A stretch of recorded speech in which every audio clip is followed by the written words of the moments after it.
Всем доброго времени суток. Наконец-таки мы с вами подошли к выхлопу. Он мне пришел, и сейчас я хочу его поменять.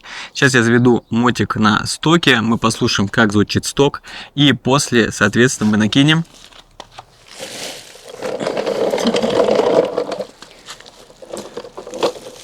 накинем вот этот сетапчик и послушаем уже, как звучит с ним. Соответственно, мне пришла банка, пришло удлинителя, глушителя, это крепежи, и все место вот этой баночки стоковой тяжелой станет легенькая и, на мой взгляд, более эстетичная. Сейчас мы имеем вот такой вид, соответственно, вот стоковая банка, вы видите, вот, значит, тюнинг.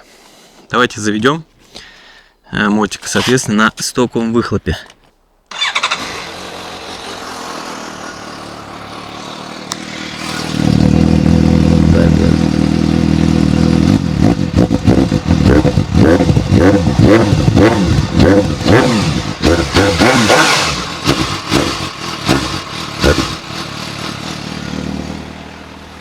Соответственно, это сейчас у нас стоковый выхлоп, и его особо-то и не слышно, да. На высоких оборотах еще норм, но на низких так себе. Так, приступаем к установке. Снимаем сначала, соответственно, сток, и после будем вешать тюнинг.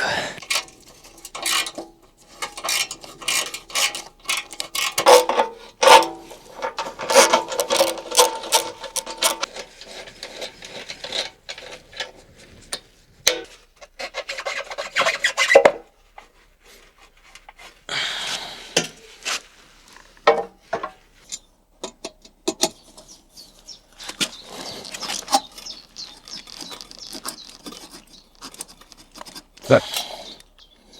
Ну, хочу сказать, что он туговато входит. С одной стороны, конечно, хорошо, наверное. С другой стороны... Значит что, друзья, все было установлено, но это не было болт-он. Это надо было допиливать. Пилилось болгаркой, но выхлоп не очень, потому что он пока что где-то сечет. Но в целом, давайте послушаем звук.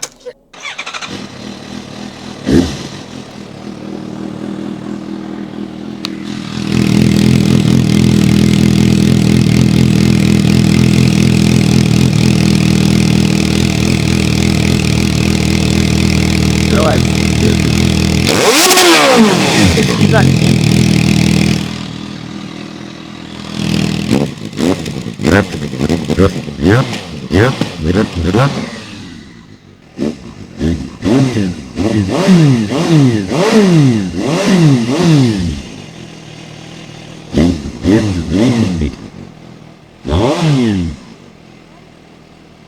Это был звук с флейты. Сейчас мы снимем флейту и послушаем без флейты.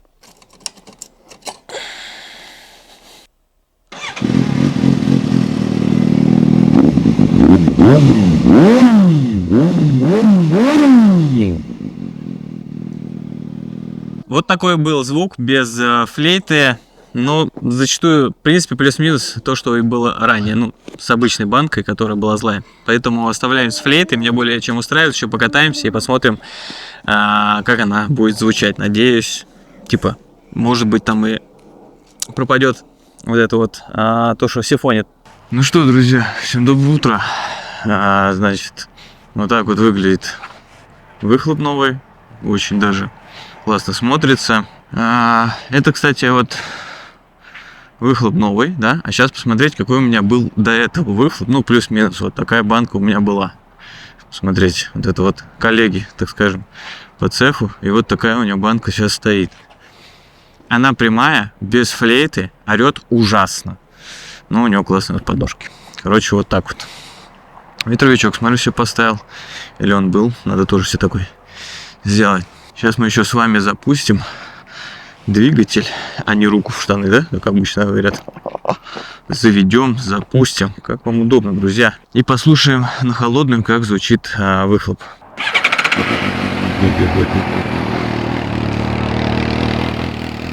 Условно на холодном, по факту, на улице очень тепло. На мой взгляд, приятно, что-то среднее.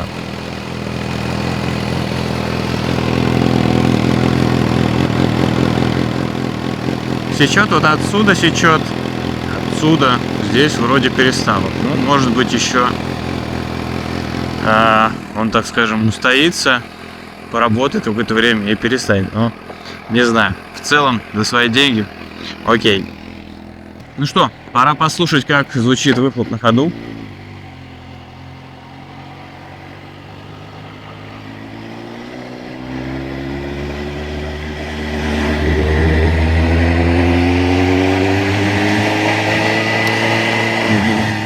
На мой взгляд, что-то среднее. Прям вот золотая середина, как я и хотел. Меня, конечно, на трассе вчера немножечко как будто бы уже начал напрягать, ну, ближе к городу. Но я думаю, это надо просто привыкнуть, потому что к тихому это быстро привыкаешь, типа окей. А тут стало чуть погромче, и, конечно же, уже по-другому это все слышится. Но я говорю, еще можно вынуть флейту, и будет вообще все по-другому. Но флейту вынимать пока не хочется. Это я сделаю чуть попозже. Сейчас мы пока на этом покатаемся. В целом без флейты должны быть прострелы или отстрелы. Ранее уже были такие. И заедем сначала на почту, надо отправить посылочку. И после поедем на студию.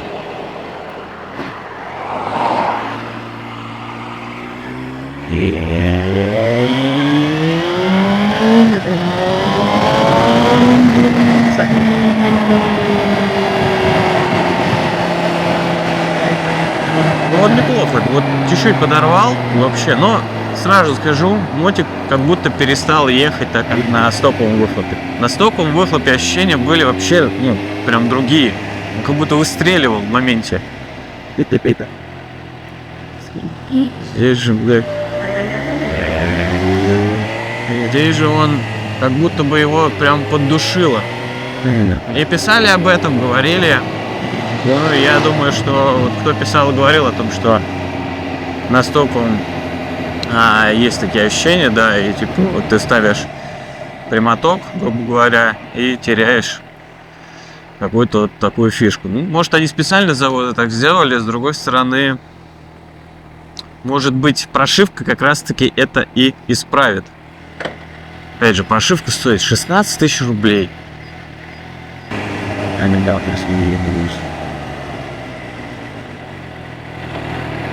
Ух ты, да я переключил, вообще красава.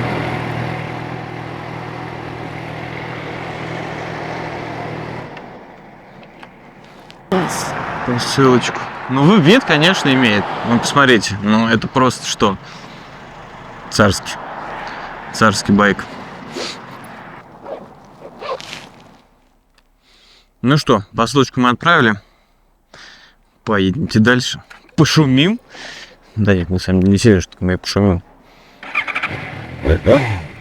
Все в рамках приличия. Я понял. А вот немножечко отстрелочки-то есть. Флейта не такая плотная.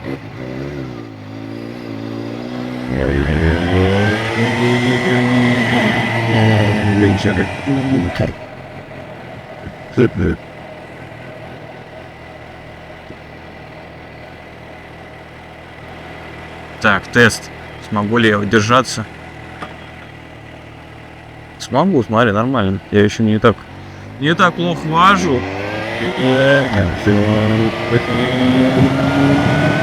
Резервочек кашля. Что-то там обещают опять какие-то снегопады. Ну, возможно, этот ролик уже выйдет после этих снегопадов, блин. Что, скорее всего, потому что обещают на этой неделе, а ролик выйдет в понедельник. То есть через неделю. Потому что сегодня что? Правильно, сегодня понедельник. Сегодня вышел ролик про какой выбрать мотоцикл новичку.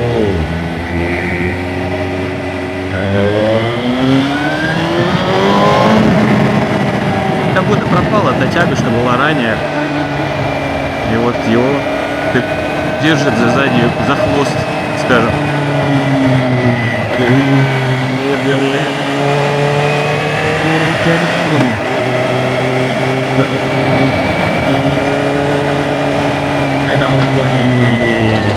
Почему он тормозит? Все, простите, пожалуйста, простите, спасибо. Вы видите, я за ним вообще не еду в машину. Я думал, что что-то с ним не так. Ну вот по факту перед ним оказался человек, я реально вообще не видел. Я думал, что мы вот с этими вдвоем.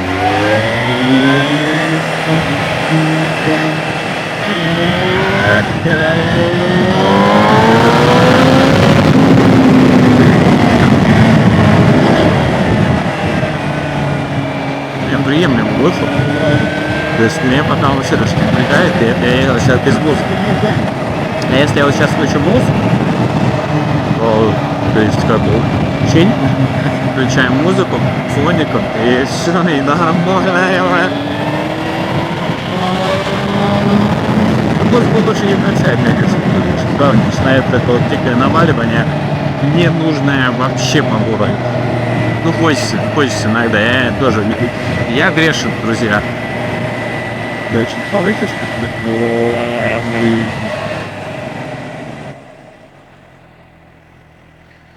Кстати, еще мотик сделал чуть ниже. Стало немножко комфортнее, но я так полагаю, больше его ниже некуда опускать, и под мой рост он все равно получается такой динамичный. То есть он улетает вверх. Ниже он просто не опускается. Это несложно сделать, просто там есть в комплекте ключ, вы им, соответственно, подлазите в подвеску и крутите по часовой. И смотрите, как у вас зубья встают, и, соответственно, на самый низ, чтобы он поджал пружину и мотик просел.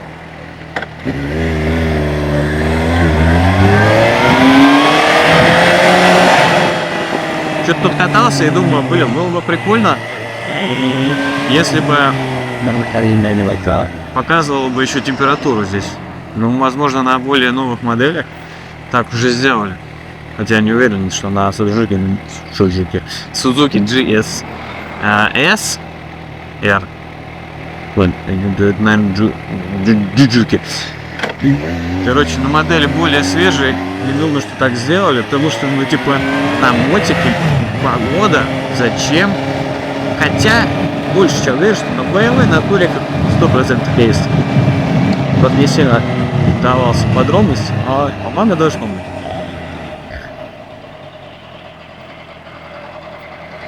Не может быть, что сейчас загорелся зеленый. Нет. Вообще нет. Светофор сошел с ума. Таксист, я думал, что меня еще прям сильнее подожмет. Думаю, сейчас будет сигналить, типа, что ты не едешь, а я же понимаю, что такое быть не может. Здесь светофор всегда горит, ну, минимум секунд 80, то и больше.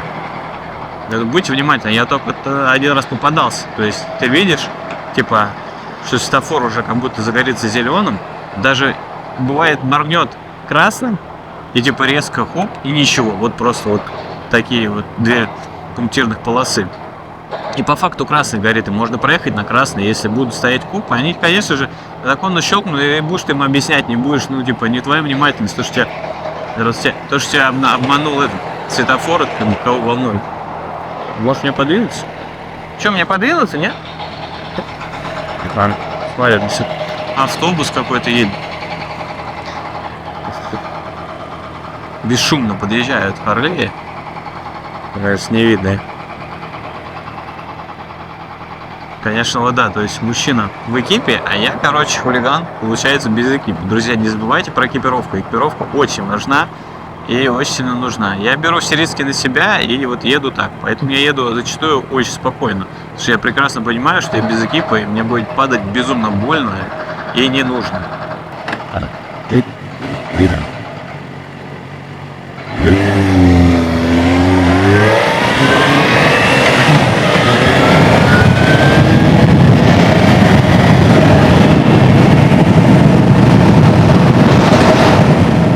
Поставить только прохладный ветерок. Я не знаю, сейчас по большой экипировке едет. Я бы нарушаю в этом плане. Но я говорю, вот я еду, именно стараюсь ехать тихо, спокойно, видеть ситуацию наперед. Я всегда как бы так делал, даже по экипировке, но давайте будем честны. Экипировка дает тебе еще больше уверенности. И будучи в ней, ты такой, ну типа, да блин, я же защищу. Значит, я могу где-то, да, типа, пошалить. это очень сильно не нужно делать. Как бы я вот вас, честно, отговариваю от этого. Понимаю, что, опять же, кто я такой, да? И сам езжу, блин, пожалуйста, футболочку. Но все же вас призываю к благоразумию.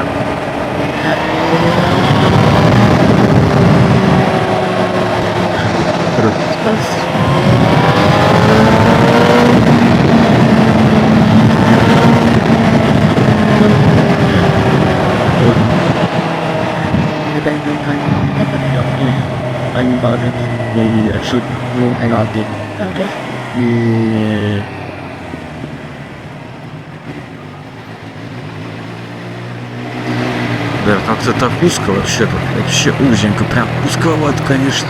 Машина вас дорогие. Да нет, Не дергайся. Можно вот машину подешевле покупать, друзья? Куда вы так?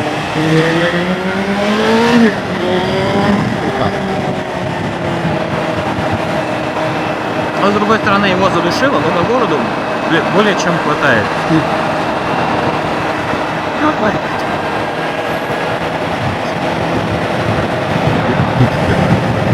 Болельщик тысяч. Футболки, когда пыльно, блин, ты едешь, я аж прямо с кострой. Я не понимаю, как ребята по трассе ездят в футбол. Потому что, блин, прямо камень попадет, мне недавно камень попал, или что. Было прям сильно чувствительно, а это я был в группировке, то есть я был в футболке. А если бы я был, типа, футбол, это вообще капец. Даже вставлять это поставить. Отпали себе.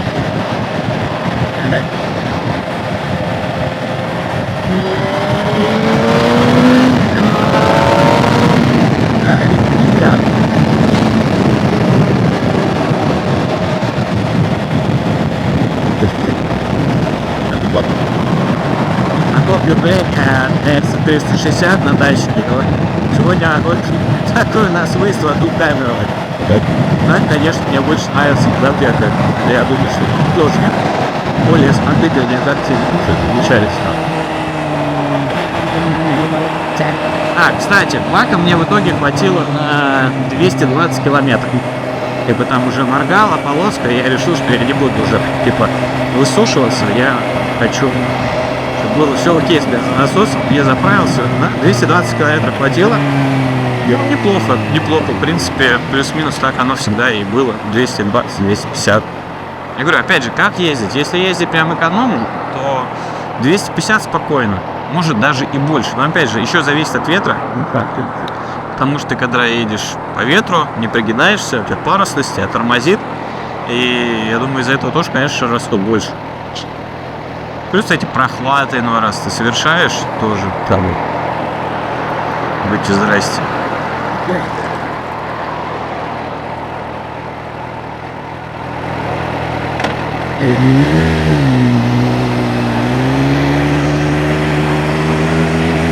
Всегда кручу. Ты, боже мой, какие тут рельсы, что это такое? Всегда кручу головой, когда приезжаю по перекресткам, потому что мало ли кто-то вылетит, кто-то забудет, кто-то уснет. Даже те же мотоциклисты. И вот вылететь спокойно и будет тотал. Тут аккуратненько при выезде крутите головой, насколько это возможно, чтобы предотвратить, избежать лишнего суечения. Короче, я уже заговариваюсь, сложно утром писать, да еще толк не протулся, хотя время 11:37, но, столько было дел на выходных, плюс этот выхлоп, плюс я засадил диск, сколько переживаний, это лишь бывает. А в итоге уже, да, такой разбитенький за 2 выходных, после которых еще нужна неделя выходных. Вкатываешься, в понедельник. Больше дороги. Но с другой стороны, в Европе то же самое. Вот хейтят, типа, в России нет дорог, да, в Европе то же самое. Реально то же самое. Те же самые заплатки, те же самые дороги. Еще где-то бывает хуже. Ты смотришь на блогеров, и понимаешь, что на мотоблогеров, ты понимаешь, что то же самое. Типа, чего хейтите? Все одно и то же. Везде заплатки, везде дороги неровные нет. идеально. И если где-то вы увидели автобан идеально в Европе, но это не значит, что вы, там все дороги такие, как бы. Так что все это лишь вымысл, но приедьте туда, поездите по дорогам, да, поехать, есть идеальные дороги, или все-таки все то же самое. Просто я жил в Турции там 1,5-2 месяца, и я, ну типа там то же самое. Где серпантины, да, нормально, окей. Ну и с другой стороны и климат, да, то есть у нас климат жесткий, у нас меняется погода 100 раз на дню. Если вот сейчас у нас 26-30, это апрель, да, то есть 20-21 апреля. А обещают к концу недели, то есть к концу, можно сказать, апреля, снегопад какой-то, ну типа. И, естественно, а что может произойти с асфальтом в такую погоду? Обожаю стрит. Обожаю. Ты стал просто молодец, конечно. Мужик. Это что, скорее всего, так случились обстоятельства, я не знаю контекст. Ну, ой, какая красивая бывает.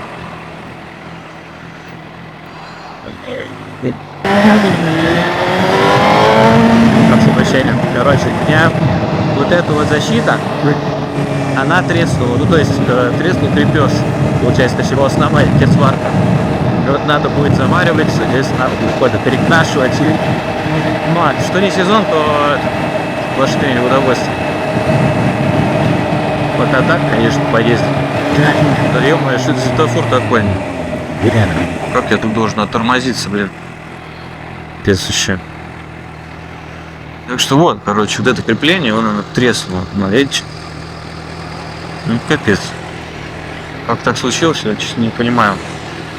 В итоге что по выхлопу? Выхлоп, как я и хотел, прям среднячок, не громко, не тихо. Пока оставим. Да, есть нюансы, он там где-то сечет. Вот ты едешь, блять, куда ты едешь? Ебанутый, что ли, нахуй? Блять, это просто пиздец, блять, что за люди? Стрелка направо. Я в ахуе, просто в ахуе. Он просто хотел меня убить. По выхлопу. Не громко, не тихо. По мне так золотая середина. Есть, да, там нюансы, потому что он где-то там подсекает. Но с другой стороны, мне это обошлось порядка, ну, давайте, окей, округлим. 5000 рублей. И у меня получился выхлоп. Я его, конечно же, поставил сам. Типа, это не проблема. Но за 5000 рублей я пока ничего не видел лучше. То есть для меня это получилось все оптимально.